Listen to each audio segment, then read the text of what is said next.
माननीय रेल मंत्री से मिला और मिल करके हमने कहा कि भाई सिसवन जो ढाला है उस पर महीने में कम से कम 2-4 लोग जो बीमार लोग होते हैं उनकी मौत हो जाती है, प्रक्रिया में है। और मुझे उम्मीद है कि हम जाएंगे, पुल निगम के एमडी से भी हम बात करेंगे और जितना जल्दी हो सके इसको टेंडर का मामला हल हो गया। मैं कह रहा हूँ कि जो डीपीआर जो बना था वो डीपीआर की मंजूरी रेलवे बोर्ड ने दे दी है, उसकी स्वीकृति प्रदान कर दी गई। उसके बारे में डिटेल्स इस पत्र में लिखा भी गया है।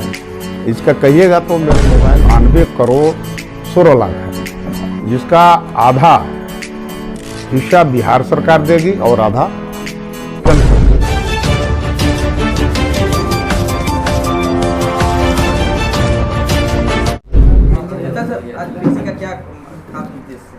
देखिए, पिछले लोकसभा चुनाव में सिसवन ओवर ब्रिज को लेकर के जो सिसवन ढाला है 91 उसका संख्या है, उसको लेकर के चुनाव में एक इशू बनाने की कोशिश की गई थी। हमसे भी पूछा जा रहा था कि आप बतावें कि आप सिसवन ढाला बनवाएंगे कि नहीं बनवाएंगे, और ख़ास करके पत्रकार कैसर साहब के तरफ से ज़्यादा सवाल उठता था। हम बार बार कहते थे कि देखिए, हम इसको चुनावी मुद्दा नहीं बनाएंगे, हम काम में विश्वास रखते हैं, हम नीतीश जी के पार्टी के से चुनाव लड़ रहे हैं। तो मैंने इस पे काम किया। रेल मंत्री से जाकर के दिल्ली में माननीय सांसद विजय लक्ष्मी देवी जी के साथ हम गए थे और हमारे पार्टी के कार्यकारी अध्यक्ष श्री संजय झा भी थे। हम लोगों ने माननीय रेल मंत्री से मिला और मिल करके हमने कहा कि भाई सिसवन जो ढाला है उस पर महीने में कम से कम 2-4 लोग जो बीमार लोग होते हैं उनकी मौत हो जाती है ढाला बंद होने के चलते। इसलिए इस ढाले का निष्पादन जल्द किया जाए और जल्द से जल्द इसकी स्वीकृति रेलवे बोर्ड दे और वहाँ काम शुरू हो। उन्होंने आश्वासन दिया कि 1 सप्ताह के भीतर जो डीपीआर है उसकी स्वीकृति मिल जाएगी।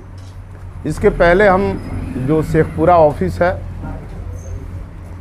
पथ निर्माण विभाग का, हम वहाँ भी गए थे। वहाँ से सारे डॉक्यूमेंट मैंने इकट्ठा किया। फिर हम बेतिया बीच का जो जोनल ऑफिस है हम वहाँ भी गए, वहाँ से भी सारे कागजात हमने इकट्ठा किया। सब कागजात को लेकर के हम माननीय रेल मंत्री से मिले थे। मुझे खुशी है इस बात के लिए कि इसी 20/9/2024 को रेलवे बोर्ड के जरिए इसकी स्वीकृति प्रदान कर दी गई है और उसका पत्र भी हमें मोबाइल पे भेजा गया, जिसकी प्रति हम आप लोगों को दे रहे हैं। तो देखिए, ये जो मुद्दा था सिसवन ढाले का, वाकई में जो सीवान का जो दक्षिणी इलाका है, खास करके उसमें दुरौदा का भी एक अच्छा खासा हिस्सा उसी रास्ते से आता था। हसनपुरा है, सिसवन प्रखंड है और हुसैनगंज प्रखंड के भी अच्छे खासा हिस्सा, रघुनाथपुर का भी कुछ हिस्सा इसी रास्ते से आता था। तो सीवान के दक्षिणी इलाके के लिए यह मुख्य रास्ता था और इस ढाला निर्माण से मतलब जिले के आबादी का कम से कम 40% लोगों को इससे लाभ मिलेगा। और ऐसे तो जिले के हर कोने से लोग उधर जाते हैं, चाहे आने वाले या जाने वाले, सबको इससे महेंद्रनाथ मंदिर भी है, वहाँ भी लोग उसी रास्ते से जाते थे। तो इस ढाला बनने से पूरे सीवान की जनता के लिए बहुत ही फ़ायदा होगा और ये बहुत पुराने समय, लंबे समय से इसकी मांग होती रही है। हम ये नहीं कहना चाहते हैं, सीवान की जनता के लिए बहुत ही फ़ायदा होगा और ये बहुत पुराने समय, लंबे समय से इसकी मांग होती रही है। हम ये नहीं कहना चाहते हैं तो अन्य लोगों ने क्या किया, लेकिन मैंने कोशिश की और कोशिश का परिणाम आया कि आज ढाला बनने जा रहा है, उसकी स्वीकृति मिल गई है।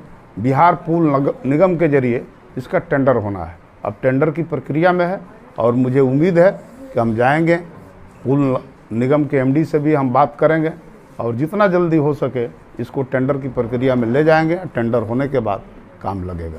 कितना दिन में वो काम शुरू हो जाएगा? अब एकदम एग्जैक्ट बताना ठीक नहीं है, पहले तो स्वीकृति मिल गई है ना। पिछले सांसद भी कई बार लेकर स्वीकृति पास करा है, हालांकि हुआ नहीं, जो पिछले प्रकाश यादव जी थे।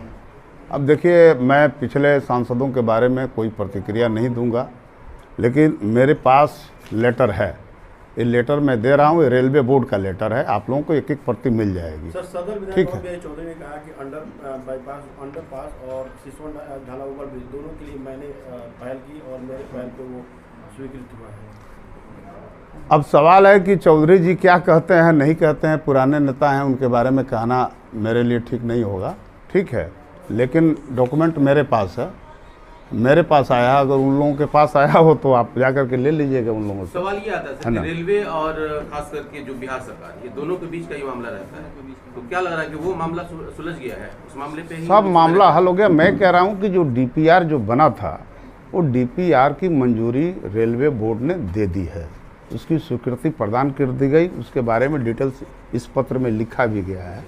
इसका कहिएगा तो मेरे मोबाइल पर इसका हिंदी भी है, हिंदी भी हम आप लोगों को दे देंगे।